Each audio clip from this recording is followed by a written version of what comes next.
আমরা সবাইকে বলি জীবনে প্রেম একবার আসে। আপনাদের জীবনের খাতা উল্টায় দেখেন, প্রেম একবার না অনেকবার হয়েছে। তো ছোটবেলা যখন হাঁটা নতুন শিখতেছিলাম তখন কতবার পড়েছি, আবার কতবার চেষ্টা করে উঠে দাঁড়াইছি। তা একটা মানুষের জীবন থেকে যদি কোনো মানুষ চলে যায়, ক্ষণিকের জন্য কষ্ট হয়, ক্ষণিকের জন্য খারাপ লাগে, ধীরে ধীরে সে জিনিসটা মানুষ ভুলে যায়। তো আমার আর বলার কিছু নেই, এটুকুই বলারই ছিল।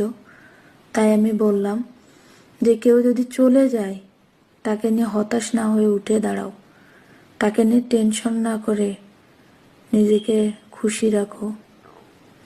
তো আমি এমন একটা মানুষ, জীবনে অনেক আঘাত পাইছি, এমনকি ক্ষত বিখ্যাত হয়েছি, সেখান থেকে উঠে দাঁড়াইছি।